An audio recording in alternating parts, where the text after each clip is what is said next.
Hi, I'm Dr. Lois Sonstegard, an executive coach and business growth strategist. If you're looking to grow your business, increase your profitability scale, increase your market share, then welcome to this channel. This is the place for you.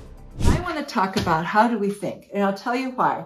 I was quoted last night from the CDC research, and I said, so I didn't think that the research, I thought it might be spurious. And the person's response was, Lois, this is the CDC. I said, yes, the CDC has reported spurious results. And the issue is, how do you evaluate something that you're reading? We have lost, we're not teaching people anymore today how to critically think through something. So when you read something, stopping and pausing and saying, just a minute, does that make sense? Where do I see differences? Where in my experiences does that make sense? Where does it not make sense, and why? And when you say it doesn't make sense, you need to ask, am I wrong with my thinking, or is there something wrong with the research? And so I think one of the most important things that we can begin to do is to say, what was the methodology? Don't just quote research. Who did they do the research on? What was the sample size? How did they choose their sample? And then what were the questions? Because you can get an answer to any question, but if you ask the wrong question, you get the wrong answer. So if you're trying to determine a certain subject, take a look at how the questions were asked. Were the questions asked in such a way that the thinking was being shaped for the respondent, or was it really truly seeking a true response? And I think we just got to get back to these basic techniques, because we quote people who randomly give us data that have really poor research backgrounds, or the data are poorly devised, and you can prove anything with data if you use it wrongly.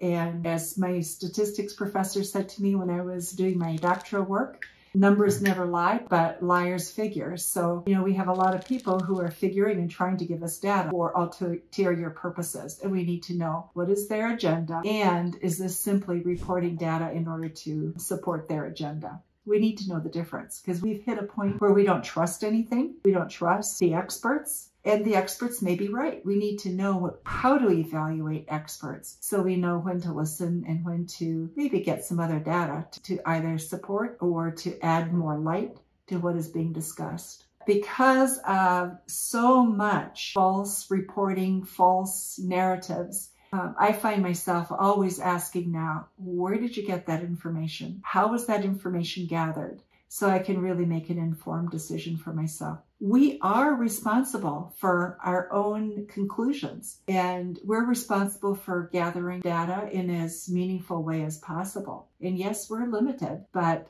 being limited is better than having no evaluation of data.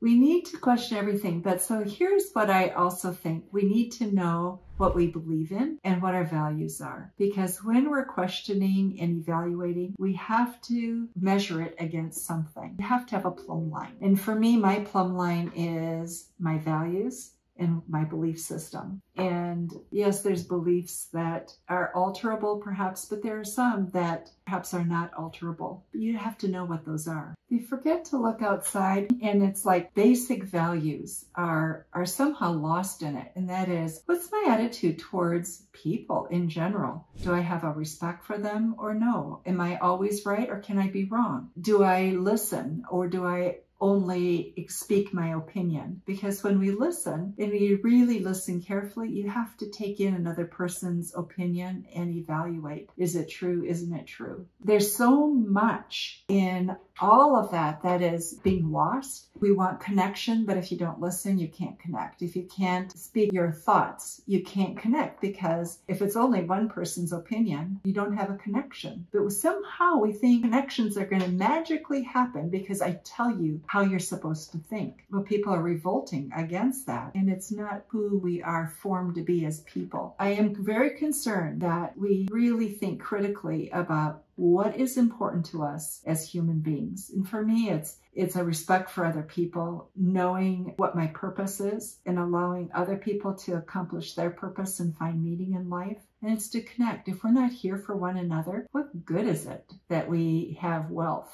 or power or any of the things that we see people grasping for right now? wealth and power largely leads to corruption. And we've also suffered from that. Having control over what other people think is never freedom. And somehow we've come to the opinion that if I can control how you think and how you behave, we're developing AI systems to help people shape their behavior. Those are geared based on and adapt according to algorithms. And part of the argument is we can train people better. But better how? Better for who's thinking? Better in terms of what kind of human being? These are questions we have to come to grips with because it's going to impact us. It's going to impact our children.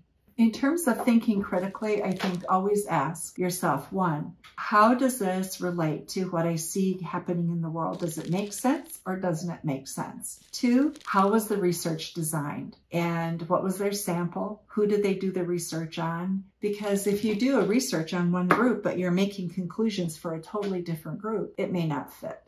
And then third, and this is a little bit further down the road, takes a little bit more effort. How is the research constructed, particularly the questions? Because you will get the result based on the questions that you ask. So those are, I think, are some of the top three. And then I would say, if you don't have the ability or the desire to do that, who do you know that does do that? That you can give a call to and say, would you help me look at this? What's your thought? How would you analyze this? So it's looking at where do you have some trusted colleagues that, do critical thinking. They may not agree with you. They may not think like you, but they critically think. You want that opinion because it'll help you think more deeply. And sometimes we're wrong in our opinions and we need to change. And sometimes we are right and we need to stay firmly established in what is right and what is truth. Visit our website at www.startwithcollaboration.com. We're eager to help you with the challenges that you face today. There are many, and although there's challenges, there are opportunities. It's knowing